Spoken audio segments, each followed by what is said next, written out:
ఇప్పుడన్నా కంటిన్యూగా చేద్దాం ఇంకా videos. Okay, try. Okay madam. ఈ మధ్య కాలంలో ఎక్కువగా నేను అబ్జర్వ్ చేసింది ఏంటి అంటే, పిల్లలు తల్లినైనా సరే, ఫ్రెండ్స్ అయినా సరే, ఒకరినొకరు అది ఏ రిలేషన్ అయినా సరే ఒకరినొకరు పిలుచుకునే విధానం ఏ రకంగా ఉంది అంటే బ్రో, అది కామన్ అయిపోయింది. అంటే అది అక్కడ ఏ రిలేషన్ అనేది అనవసరం, బ్రో అని పిలుస్తున్నారు. చూసే వాళ్ళకి ఏమనిపిస్తుంది అంటే బ్రో అంటే అన్ననో తమ్ముడో ఒక బ్రదర్ లాగా కదా, ఇదేంటి పిల్ల బ్రో అని పిలుస్తుంది అని చెప్పి ఆఖరికి పెళ్ళం మొగుడు కూడా బ్రో అని పిలుచుకునే సిచ్యువేషన్స్ చాలా సందర్భాల్లో ఈ మధ్య కాలంలో ఎక్కువగా చూస్తున్నాం. అంటే కొంతమంది అంటే అది ఒక ఊతపదం లాగా ఏదో అలా పిలుస్తున్నారులే అనుకుందాము అనుకుంటే ఒకరిని చూసి ఒకరు ఇదే ఎక్కువగా స్ప్రెడ్ అయిపోతుంది. ఒకప్పటి కాలంలో ఫ్రెండ్స్ అంటే అరే మామ, అరే బావా, ఇట్లా జెంట్స్ లేదు అని అంటే ఇంకే రకంగానో, ఫ్రెండ్స్ అయితే ఓసే ఒరే ఈ రకంగా పిలుచుకునేవాళ్ళు. అదే వాడుక భాషలాగా ఇప్పుడు ఈ బ్రో అనేది ఒకటి ముందుకు వచ్చిందేమో, కానీ దీనివల్ల చాలా చాలా ఇబ్బందులు కూడా ఫేస్ చేస్తున్నాము. వైఫ్ అండ్ హస్బెండ్ పిలుచుకున్న సందర్భాల్లో సరే వాళ్ళిద్దరికీ ఒకవేళ తప్పుగా అనిపించకపోయినా పేరెంట్స్ ఉంటారు ఇంట్లో పెద్దవాళ్ళు, వాళ్ళకి అది తప్పుగా అనిపిస్తుంది, ఇది గొడవలకు దారితీస్తుంది. అసలు ఎందుకు ఈ విధానం వచ్చిందంటారు? బ్రో అని పిలవటం తప్పంటారా? పిలుచుకున్నా పర్వాలేదంటారా? పిలిస్తే 4 గోడల మధ్య ఉండాలంటారా? ఏమంటారు మేడం దాని గురించి? మంచి పాయింట్ అమ్మా. ఎందుకంటే మనం పూర్వం నుంచి చూస్తున్న క్రమంలో, పూర్వం పల్లెటూరులో అయితే అరే ఒరే ఒసే అని పిలుచుకుంటూ ఉండేవారు. స్కూల్స్లో కాలేజ్లో అయితే బావా బావా అని పిలుచుకుంటూ ఉండేవారు. అదేంటంటే ఒక అఫెక్షన్ని డెవలప్ చేసుకోవటం కోసం ఒక పదాలని ఒక భావనతో వాడేవారు. Correct madam. ఓకే, అది అలా డెవలప్ అయింది. కానీ ఇప్పుడు మన కల్చర్ మారింది కదా, మారింది. అమెరికన్ కల్చర్ మనం దిగుమతి చేసుకున్నాం. కరెక్టే. సో అక్కడ మ్యాక్సిమం ఏంటంటే బ్రో అని అక్కడ చదువుకునే క్రమంలో అది అలాగా అక్కడి నుంచి ఇక్కడికి వచ్చేసింది. ఆ పదం రావటంతో బ్రో అంటే ఏదో క్యాజువల్ పదం అనే వేలో, కానీ ఇప్పుడు బాగా డెవలప్ అయిపోయింది. అవును. కానీ నా దగ్గరికి వచ్చిన ఒక కేసు, వైఫ్ అండ్ హస్బెండ్, తనకి 1 year అయిపోయింది మ్యారేజ్ అయిపోయి. ఓకే. ఒకరోజు సడన్గా తను ఫోన్లోనే ఏదో మాట్లాడుతూ బ్రో అని పిలిచింది. హస్బెండ్ పిలిచింది. అలా తర్వాత ఒకసారి వాళ్ళ అత్త మామలు ఉండగా కూడా అలా పిలిచింది. అంటే వాళ్ళ అత్త మామ ఉన్నప్పుడు పిలిచినప్పుడు దీనికి ఇబ్బంది అనిపించింది.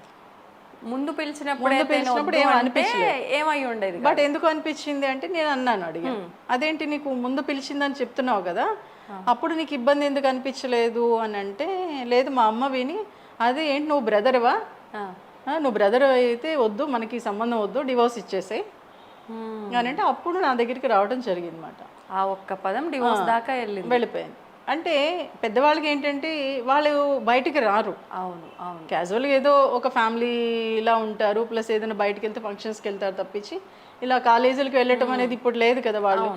వాళ్ళు అప్పుడు చదువుకున్నారు, ఇప్పుడు కండిషన్ తెలియదు వాళ్ళకి, కాలేజీలో ఎలా పిలుచుకుంటారు ఏంటి అనేది తెలియదు. అంటే ఒక పదం అనేది దాని మీనింగ్ మారిపోయింది ఇక్కడ. కరెక్టే. వాళ్ళకి ఏమనిపిస్తుంది, బ్రో అంటే బ్రదరే అని అనుకుంటారు. బ్రదరే కాదమ్మా, ఇది బ్రో అంటే బ్రదర్ కాదు. మీరు మీ అబ్బాయి ఇప్పుడు యూఎస్లో చదువుకొని వచ్చాడు, వాడిని అడగండి నా ఎదురుగుంటా, అసలు బ్రో అంటే ఏంటి, నువ్వు ఎవరిని పిలవలేదని మీ అబ్బాయిని అడగండి అంటే, లేదమ్మా మేము అమ్మాయిలను అబ్బాయిలను కూడా అలాగే పిలుచుకునేవాళ్ళం అని చెప్పారు. మరి నేను నీకు అలా చెప్పినప్పుడు అరే నువ్వేంట్రా బ్రదర్ అని పిలుస్తుంది ఏంట్రా, నువ్వు అలా ఏం ఫీల్ అవ్వట్లేదా అంటే, నువ్వు అప్పుడు ఎందుకు చెప్పలేదని అడిగేసింది వాళ్ళ మదర్ నా ఎదురుగుంటాను. అమ్మయ్య వెరీ గుడ్ అనుకున్నాను నేను. అప్పుడు తినేమన్నారు, అప్పుడు అబ్బాయి అన్నాడు, అంటే నువ్వు అలా అనగానే నాకు నిజమే కదా, బ్రో అంటే బ్రదరే కదా, అంటే నన్ను బ్రదర్గా ఫీల్ అవుతుందా అని నాకు అప్పుడు డౌట్ వచ్చేసింది.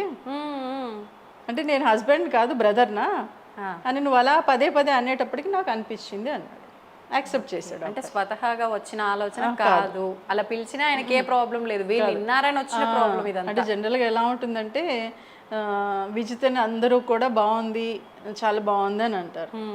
ఒక 2-3 వచ్చి ఏంటి ఈరోజు అలాగ ఉన్నావు, డల్గా ఉన్నావు, ఏంటి బాగాలేదు, నీ ఫేస్ బాగాలేదు, నువ్వు అందంగా లేవు అనేటప్పటికి ఈ 9 పదాలు బాగానే అనిపించాయి. అవును. కానీ ఈ 3 పదాలు నీకు మైండ్లోకి వెళ్ళిపోయి అనిపిస్తాయి, ఇబ్బందిగా అనిపించాయి. ప్లస్ తర్వాత అరే నేను నిజంగానే ఇలా ఉన్నానా అని మైండ్లోకి వెళ్ళిపోతావు కదా. ఖచ్చితంగా. ఇంత స్మూత్గా చక్కగా చెప్పిన ఈ పదాలు వెళ్ళలేదు, కానీ నువ్వు బాగాలేదు, నువ్వు అందంగా లేవు అనేటప్పటికీ వెళ్ళిపోయింది. అంటే అంటే ఆ చెప్పే విధానం, ఆ ఎమోషన్ మన మైండ్లోకి బలంగా వెళ్ళిపోతుంది. అంటే అక్కడ మదరు. అవును. అక్కడ భార్య అన్నప్పుడు ఏం అనిపించలేదు, కానీ మదర్ అనేటప్పటికి నిజమేనా అనే ఫీలింగ్ ఈ అబ్బాయిలోకి వెళ్ళిపోయి చెప్పి నాకు వద్దు, నన్ను బ్రదర్ అని ఫీల్ అవుతుంది తను అని చెప్పేసి తను కూడా డివోర్స్ తీసేసుకుందాం అనుకున్నాడు. ఆ స్టేజ్కి వెళ్ళిపోయాడు ఆ అబ్బాయి కూడా. అంటే నాకు తనకి ఇంకా ఫీలింగ్స్ లేవు అనే ఫీలింగ్ ఈ అబ్బాయిలోకి కూడా వెళ్ళిపోయింది. కానీ కరెక్ట్, అక్కడ ఆ ఎమోషన్లో ఇటు మదర్ పుష్ చేసింది, ఈ అబ్బాయి ఆలోచనలో కూడా ఆ వేలోకి వెళ్ళిపోయింది. అంటే ఒక పదం అనేది ఎంత భయంకరంగా మారిపోతుందో అబ్జర్వ్ చేయండి. ఎందుకంటే ఒక పదం అనేది మనిషిని ఉన్నతంగా తీసుకెళ్తుంది, ఎందుకు పనికిరాని వాడి కింద చేస్తుంది. అలాగా ఆ బ్రో అనే పదం తర్వాత నేను క్యాజువల్గా మాట్లాడా, ఆ అబ్బాయి అప్పటికే యాక్సెప్ట్ చేయలే, మీరు మాట్లాడిన తర్వాత కూడా యాక్సెప్ట్ చేయలే. కానీ ఎందుకంటే కూర్చోబెట్టి చెప్తే ఈ చెవితో వింటాం, బయటికి రాగానే ఈ చెవితో వదిలేస్తాం. కాబట్టి కొన్ని క్లాసెస్ ఆ అబ్బాయిని తీసుకొని, బాబు ఇది నువ్వు చదువుకునే టైంలో నువ్వు ఇలా చేసావని స్మూత్గా, అంటే ఆ పదాన్ని వాడకుండా తన ఆలోచనలు సెటరేట్ చేసిన ఒక 2-3 monthsగా అబ్బాయి సెటరేట్ అయ్యాడు. ఎన్ని క్లాసెస్ జరుగుండొచ్చు? Minimum 10 to 15 classes. అంటే చూడండి ఎంత షార్ప్గా వెళ్ళిపోయింది అది, ఎంత అంటే ఒకటి నాన్న, మనం చిన్నప్పటి నుంచి ఒకే వేలో పెరగం. అవును. చిన్నప్పుడు నిక్కర్లు ఇప్పుడు సరిపోతాయా? సరిపోవు కదా. అంటే మన మాట కూడా ఆ వేలోకి వెళ్ళిపోతుంది. ప్లస్ ఇక్కడ మదర్ అంది, మదర్ ఎఫెక్షన్ ఎక్కువ ఉంటుంది కదా, దాంతో అది మైండ్లోకి వెళ్ళిపోయింది. తనే అనేది కాదు, ఇంకొక అబ్బాయి అయితే ఎంగేజ్మెంట్ వరకు వెళ్ళారు, ఎంగేజ్మెంట్ ఇంకా ఒక 6 days ఉందనగా ఈ అబ్బాయిని అమ్మాయి ఫోన్లో బ్రో అనేది అనేటప్పటికీ నన్ను బ్రో అంటుంది ఏంటి అని వాళ్ళ మదర్తో చెప్పాడు. అరే నువ్వు బ్రో ఏంటిరా, నువ్వు వద్దు, మనకి సంబంధం వద్దు, ఇంకా ఎంగేజ్మెంట్ అవ్వలేదు కదా అని క్యాన్సిల్ చేసేసుకున్నారు. ఆ అమ్మాయి కాస్త డిప్రెషన్లోకి వెళ్ళిపోయింది. అరే 1 year అయిపోయింది, 1 year పరిచయము అనుకున్నారు, పెద్దవాళ్ళు అనుకున్నారు, చేసుకున్నారు.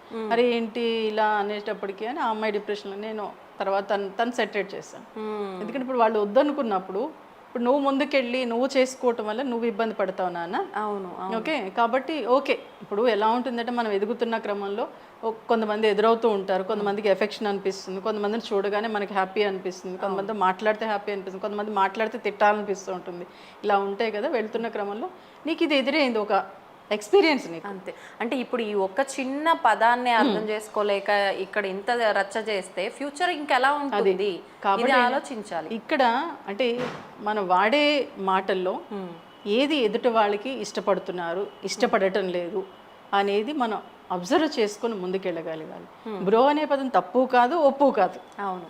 ఓకే, అంటే వాళ్ళు యాక్సెప్ట్ చేయగలగాలి. పరిస్థితులు కరెక్టా కాదా మనం ఇక్కడ అనటం, ఎదుటి వాళ్ళు యాక్సెప్ట్ చేయాలి. వాళ్ళకి ఇష్టం అంటే గో హెడ్. ఆ అబ్బాయికి ఇష్టం లేదు. తర్వాత ఆ అమ్మాయికి నేను చెప్పాను, ఆ అమ్మాయి ఏమందంటే వెంటనే నాకు ఇది చాలా హ్యాపీగా అనిపిస్తుంది మేడం, తను బ్రో అని పిలవగా నా వ్యక్తి అనే ఫీలింగ్ వస్తుంది, నాకు దగ్గర వాడు అనే ఫీలింగ్ వస్తుంది.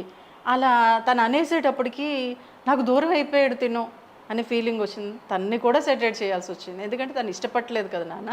అవును. వాళ్ళ మదరు కూడా అనేసారు అది మంచి పద్ధతి కాదని.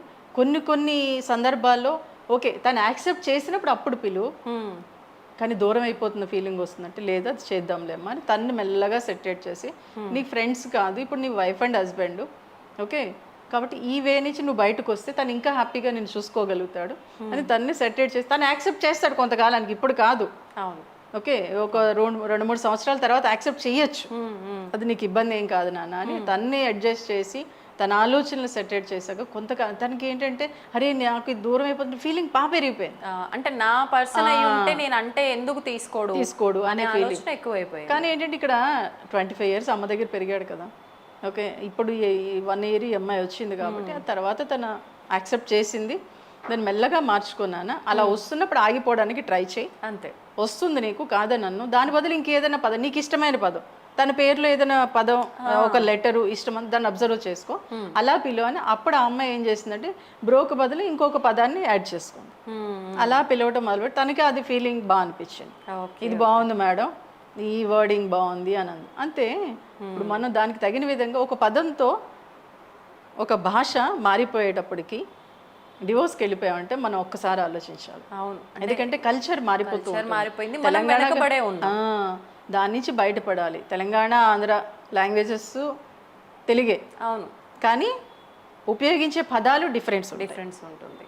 ఓకే, కాబట్టి అది మనం అర్థం చేసుకుంటూ ముందుకెళ్తే మటుకు హ్యాపీగా ఉండొచ్చు. సో కాబట్టి దీన్ని మనం పట్టించుకోవాల్సిన అవసరం లేదు. బట్ ఇప్పుడు పిల్లలకు కూడా నేను చెప్తాను, ఎందుకంటే మీరు మ్యారేజ్కు ముందు యూనివర్సిటీస్లో కానివ్వండి, కాలేజ్లో కానివ్వండి, లేకపోతే ఫ్రెండ్స్తో బయటకు వెళ్ళి మీరు బ్రో అని పిలుచుకోండి. కానీ పెళ్ళి అయ్యాక మన సంస్కృతి అది కాదు. బట్ బ్రో అనే పదానికి మీనింగ్ వేరే ఉంది అని మీరు అర్థం చేసుకుంటే పర్వాలేదు, అర్థం చేసుకోకపోతే సమస్యలు. సో కాబట్టి దీన్ని మీరు అర్థం చేసుకొని మీ ఫ్రెండ్స్కి ఎవరైనా లేకపోతే మీకు ఇష్టం లేకపోతే అరే నాకు ఇష్టం లేదని చెప్పే కెపాసిటీని మీరు డెవలప్ చేసుకోవాలి. ఆ కెపాసిటీ మీలో ఉంటుంది. బట్ అర్థం చేసుకుని ముందుకెళ్తే ఇలాంటి పదాలు వచ్చినా కానీ హ్యాపీగా లైఫ్ని లీడ్ చేయగలరు.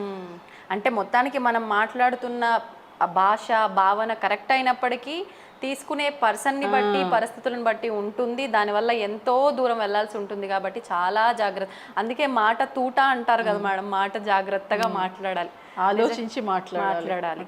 మొత్తానికైతే ఆ ఫ్యామిలీని మీరు సెట్ చేసేసారు, సంతోషం. దీనివల్ల ఇంకా చాలా ఫ్యామిలీస్ అంటే బ్రదర్ కాదు, మీరు మీ అబ్బాయి ఇప్పుడు యూఎస్లో చదువుకొని వచ్చాడు, వాడిని అడగండి నా ఎదురుగుంటా.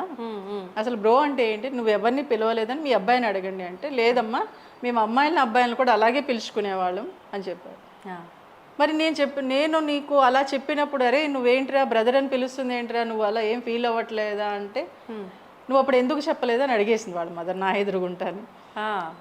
అమ్మయ్య వెరీ గుడ్ అనుకున్నాను నేను. అప్పుడు తినేమన్నారు? అప్పుడు అబ్బాయి అన్నాడు, అంటే నువ్వు అలా అనగానే నాకు నిజమే కదా బ్రో అంటే బ్రదరే కదా, అంటే నన్ను బ్రదర్గా ఫీల్ అవుతుందా అని నాకు అప్పుడు డౌట్ వచ్చేసింది. అంటే నేను హస్బెండ్ కాదు బ్రదర్నా అని నువ్వు అలా పదే పదే అనేటప్పటికి నాకు అనిపించింది అన్నాడు. యాక్సెప్ట్ చేశాడు. అంటే స్వతహాగా వచ్చిన ఆలోచన కాదు, అలా పిలిచినా ఆయనకి ఏ ప్రాబ్లం లేదు, వీళ్ళు విన్నారని వచ్చిన ప్రాబ్లం ఇదంతా. అంటే జనరల్గా ఎలా ఉంటుందంటే విజితని అందరూ కూడా బాగుంది, చాలా బాగుంది అని అంటారు. ఒక ఇద్దరు ముగ్గురు వచ్చి ఏంటి ఈ రోజు అలా ఉన్నావు, డల్గా ఉన్నావు, ఏంటి బాగాలేదు, నీ ఫేస్ బాగాలేదు, నువ్వు అందంగా లేవు అనేటప్పటికి ఈ 9 పదాలు బాగానే అనిపించాయి. అవును, కానీ ఈ 3 పదాలు నీకు మైండ్లోకి వెళ్ళిపోయి అనిపిస్తాయి, ఇబ్బందిగా అనిపించాయి. ప్లస్ తర్వాత అరే నేను నిజంగానే ఇలా ఉన్నానా అని మైండ్లోకి వెళ్ళిపోతావు కదా. ఖచ్చితంగా ఇంత స్మూత్గా చక్కగా చెప్పిన ఈ పదాలు వెళ్ళలేదు, కానీ నువ్వు బాగాలేదు, నువ్వు అందంగా లేవు అనేటప్పటికీ వెళ్ళిపోయింది. అంటే అంటే ఆ చెప్పే విధానం, ఆ ఎమోషన్ మన మైండ్లోకి బలంగా వెళ్ళిపోతుంది. అంటే అక్కడ మదరు, అవును, అక్కడ భార్య అన్నప్పుడు ఏం అనిపించలేదు, కానీ మదర్ అనేటప్పటికి నిజమేనా అనే ఫీలింగ్ ఈ అబ్బాయిలోకి వెళ్ళిపోయి నేచర్ నాకు వద్దు, నన్ను బ్రదర్ అని ఫీల్ అవుతుంది తను అని చెప్పేసి తను కూడా డివోర్స్ తీసేసుకుందాం అనుకున్నాడు. ఆ స్టేజ్కి వెళ్ళిపోయాడు ఆ అబ్బాయి కూడా. అంటే నాకు తనకి ఇంకా ఫీలింగ్స్ లేవు అనే ఫీలింగ్ ఈ అబ్బాయిలోకి కూడా వెళ్ళిపోయింది. కానీ కరెక్ట్, అక్కడ ఆ ఎమోషన్లో ఇటు మదర్ పుష్ చేసింది. అవును, ఈ అబ్బాయి ఆలోచనలో కూడా ఆ వేలోకి వెళ్ళిపోయింది. అంటే ఒక పదం అనేది ఎంత భయంకరంగా మారిపోతుందో అబ్జర్వ్ చేయండి. ఎందుకంటే ఒక పదం అనేది మనిషిని ఉన్నతంగా తీసుకెళ్తుంది, ఎందుకు పనికిరాని వాడి కింద చేస్తుంది. అలాగా బ్రో అనే పదం తర్వాత నేను క్యాజువల్గా మాట్లాడా, అబ్బాయి అప్పటికే యాక్సెప్ట్ చేయలా, మీరు మాట్లాడిన తర్వాత కూడా యాక్సెప్ట్ చేయలా. కానీ ఎందుకంటే కూర్చోబెట్టి చెప్తే ఈ చెవితో వింటాం, బయటికి రాగానే ఈ చెవితో వదిలేస్తాం. కాబట్టి కొన్ని క్లాసెస్ ఆ అబ్బాయిని తీసుకొని బాబు ఇది నువ్వు చదువుకునే టైంలో నువ్వు ఇలా చేసావు అని స్మూత్గా, అంటే ఆ పదాన్ని వాడకుండా తన ఆలోచనలు సెటరేట్ చేసిన ఒక 2-3 మంత్స్గా అబ్బాయి సెటరేట్ అయ్యాడు. ఎన్ని క్లాసెస్ జరుగుండొచ్చు? Minimum 10 to 15 classes. అంటే చూడండి ఎంత షార్ప్గా వెళ్ళిపోయింది అది, ఎంత డీప్. అంటే ఒకటి నాన్న, మనం చిన్నప్పటి నుంచి ఒకే వేలో పెరగం. అవును అవును, చిన్నప్పుడు నిక్కర్లు ఇప్పుడు సరిపోతాయా? సరిపోవు కదా. అంటే మన మాట కూడా ఆ వేలోకి వెళ్ళిపోతుంది. ప్లస్ ఇక్కడ మదర్ అంది, మదర్ ఎఫెక్షన్ ఎక్కువ ఉంటుంది కదా. అవును, దాంతో అది మైండ్లోకి వెళ్ళిపోయింది. తనే అనేది కాదు, ఇంకొక అబ్బాయి అయితే ఎంగేజ్మెంట్ వరకు వెళ్ళారు. ఎంగేజ్మెంట్ ఇంకా ఒక 6 days ఉందనగా ఈ అబ్బాయిని అమ్మాయి ఫోన్లో బ్రో అనేది అనేటప్పటికీ నన్ను బ్రో అంటుంది ఏంటి అని వాళ్ళ మదర్తో చెప్పాడు. అరే నువ్వు బ్రో ఏంటిరా, నువ్వు వద్దు, మనకి సంబంధం వద్దు, ఇంకా ఎంగేజ్మెంట్ అవ్వలేదు కదా అని క్యాన్సిల్ చేసేసుకున్నారు. ఆ అమ్మాయి కాస్త డిప్రెషన్లోకి వెళ్ళిపోయింది. అరే 1 year అయిపోయింది, 1 year పరిచయము అనుకున్నారు, పెద్దవాళ్ళు అనుకున్నారు, చేసుకున్నారు. అరే ఏంటి ఇలా అనేటప్పటికీ అని ఆ అమ్మాయి డిప్రెషన్లో, నేను తర్వాత తను సెటరేట్ చేశాను. ఎందుకంటే ఇప్పుడు వాళ్ళు వద్దనుకున్నప్పుడు ఇప్పుడు నువ్వు ముందుకెళ్ళి నువ్వు చేసుకోవటం వల్ల నువ్వు ఇబ్బంది పడతావు నాన్న. అవును. ఓకే, కాబట్టి ఓకే, ఇప్పుడు ఎలా ఉంటుందంటే మనం ఎదుగుతున్న క్రమంలో కొంతమంది ఎదురవుతూ ఉంటారు, కొంతమందికి ఎఫెక్షన్ అనిపిస్తుంది, కొంతమందిని చూడగానే మనకి హ్యాపీ అనిపిస్తుంది, కొంతమంది మాట్లాడితే హ్యాపీ అనిపిస్తుంది, కొంతమంది మాట్లాడితే తిట్టాలనిపిస్తూ ఉంటుంది. ఇలా ఉంటాయి కదా. వెళ్తున్న క్రమంలో నీకు ఇది ఎదురైంది, ఒక ఎక్స్పీరియన్స్ నీకు. అంతే. అంటే ఇప్పుడు ఈ ఒక్క చిన్న పదాన్ని అర్థం చేసుకోలేక ఇక్కడ ఇంత రచ్చ చేస్తే ఫ్యూచర్ ఇంకెలా ఉంటుంది ఇది ఆలోచించాలి. ఇక్కడ అంటే మనం వాడే మాటల్లో ఏది ఎదుటి వాళ్ళకి ఇష్టపడుతున్నారు, ఇష్టపడటం లేదు అనేది మనం అబ్జర్వ్ చేసుకొని ముందుకెళ్ళగలగాలి. బ్రో అనే పదం తప్పు కాదు, ఒప్పు కాదు. అవును. ఓకే, అంటే వాళ్ళు యాక్సెప్ట్ చేయగలగాలి. పరిస్థితులు కరెక్టా కాదా మనం ఇక్కడ అనటం, ఎదుటి వాళ్ళు యాక్సెప్ట్ యాక్సెప్ట్ చేయాలి. వాళ్ళకి ఇష్టం అంటే గో హెడ్. ఆ అబ్బాయికి ఇష్టం లేదు, తర్వాత ఆ అమ్మాయికి నేను చెప్పాను. ఆ అమ్మాయి ఏమందంటే వెంటనే నాకు ఇది చాలా హ్యాపీగా అనిపిస్తుంది మేడం, తను బ్రో అని పిలవగా నా వ్యక్తి అనే ఫీలింగ్ వస్తుంది, నాకు దగ్గర వాడు అనే ఫీలింగ్ వస్తుంది. అలా తను అనేసేటప్పటికి నాకు దూరం అయిపోయాడు తిను అనే ఫీలింగ్ వచ్చింది. తన్ని కూడా సెటరేట్ చేయాల్సి వచ్చింది, ఎందుకంటే తను ఇష్టపడలేదు కదా నాన్న. అవును. వాళ్ళ మదరు కూడా అనేసారు అది మంచి పద్ధతి కాదని.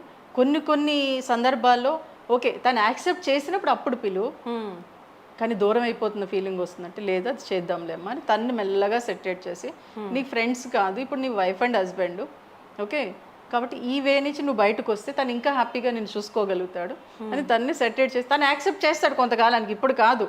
అవును. ఓకే, ఒక 2-3 సంవత్సరాల తర్వాత యాక్సెప్ట్ చేయొచ్చు, అది నీకు ఇబ్బంది ఏం కాదు నాన్న అని తన్ని అడ్జస్ట్ చేసి తన ఆలోచనలు సెటరేట్ చేశాక తనకి ఏంటంటే అరే నాకు ఇది దూరం అయిపోతుంది ఫీలింగ్ పెరిగిపోయింది.